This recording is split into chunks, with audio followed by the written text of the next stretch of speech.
Okay, legal considerations of ethical hacking. Just going back to what we have started with, ethical hacker sections have to be legal all the time. Okay, so for that, there has to be first of all these ethical boundaries that we keep us within.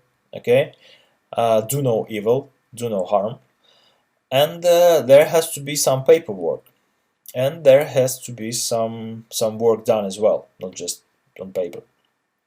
So first of all, uh, what we have started off is that our actions have to be authorized by the owner of a system we hack.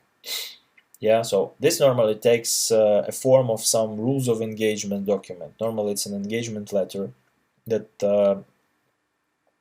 the owner of the system issues to us, describing what can be done, within what dates, and to what systems, yeah, stating the scope of the assessment.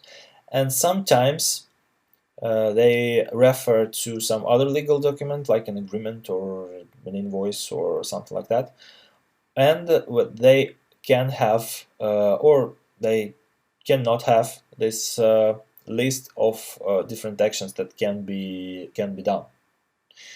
But sometimes they just have the explicit list of actions that cannot be done. For example, exploiting denial of service conditions intentionally is strictly forbidden, and so on. So this document is very important because it first of all it saves you a lot of legal trouble in case something goes wrong. Yeah, not that something goes wrong all the time, but yeah, things happen.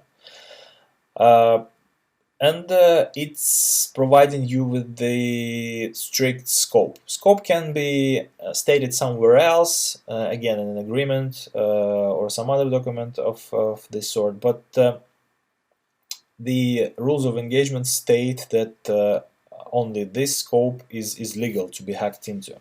Okay, so this is very important.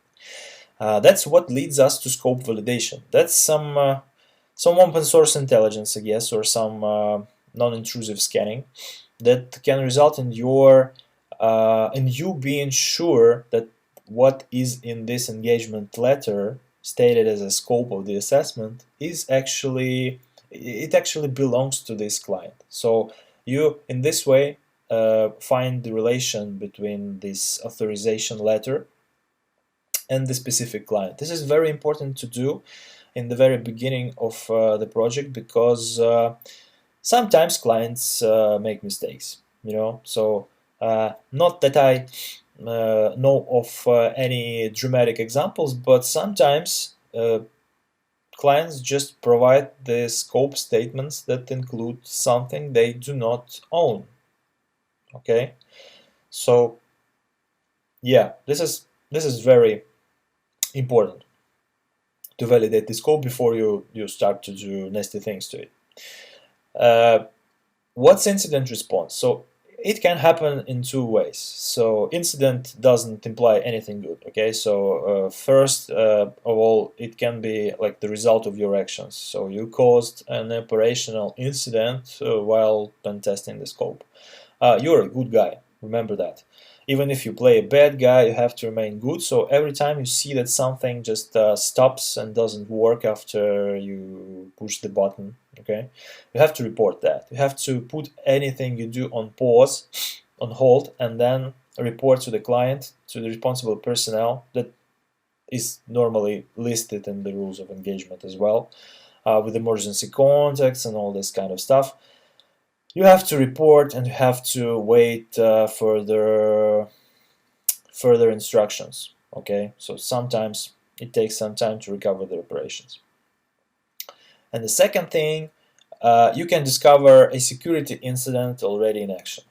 This is the most trickiest part. Okay, so you have found a vulnerability, you just went in somehow, okay, and you understand from what you observe further that you are not the first guy here.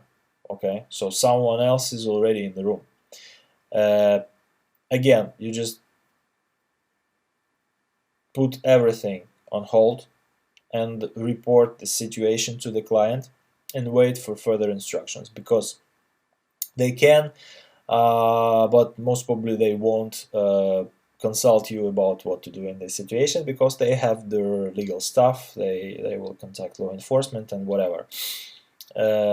Your main role here is not to tamper with evidence, not to change anything, to retreat immediately and collect all the evidence, because you have to base your conclusions upon something, but still you don't have to change anything, because that can lead to law enforcement inability to prosecute the wrongdoers.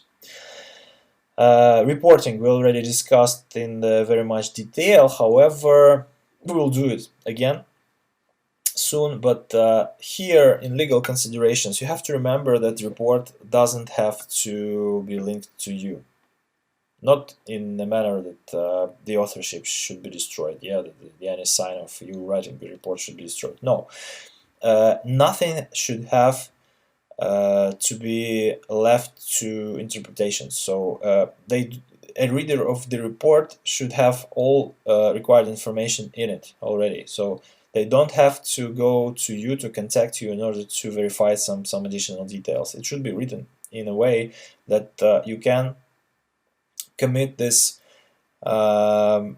explicit transaction of intellectual property. Yeah, so it's a complete document that you just take into your hands and pass over to your client, and that's over.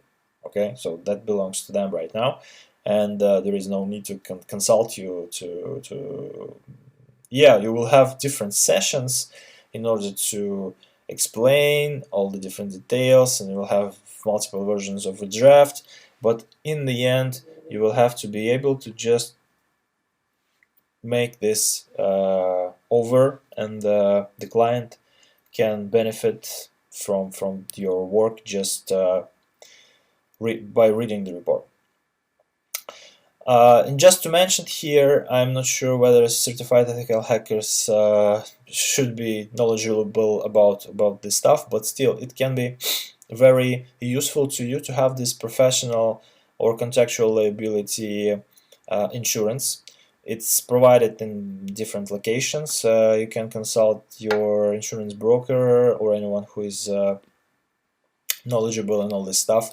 It's not again, not everything goes wrong all the time. Yeah, these cases, if you are an ethical hacker and you are skillful enough to avoid these situations, these things are rare. These cases are very rare, but still, it can save you a lot of legal trouble. First of all, yeah, if there is some contractual liability, and you will have to pay some penalties, some fines in case you make a mistake. Or it can make your negotiations with your client's lawyers much more pleasant and much faster. Because sometimes they insist on unlimited liability.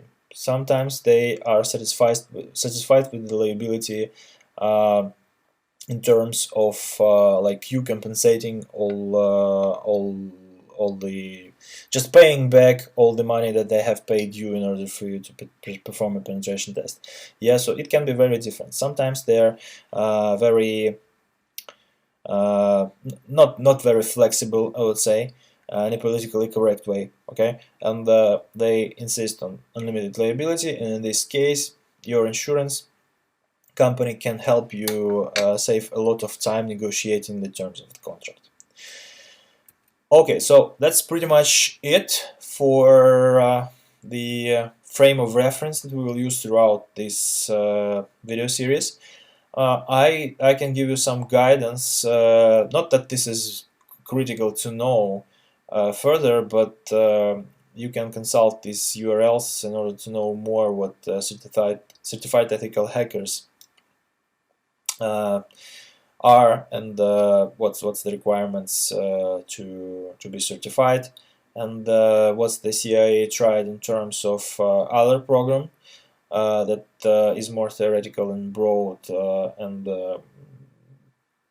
takes this, I guess, much more seriously, then ethical hackers have to know and have to dig into it. Yeah, and there is a good list of penetration testing methodologies that are up to date. There is also a lot of historical stuff, but what's up to date, what's modern and contemporary, can be found here. And of course, there are two very successful bug bounty brokers that have these lists of bug bounty programs active right now. You can consult what a bug bounty program brief looks like, and that can give you an idea about what the scope statement of a penetration test could look like, because bug bounty basically is just crowdsourcing penetration testing through the user base of these sites, the security researchers that rate very high in these bug bounty program aggregators. Okay, so that's pretty much it for the beginning. I guess I have preserved the integrity of your mind until this point, so we will continue with more practical and much more interesting stuff. See you in a while.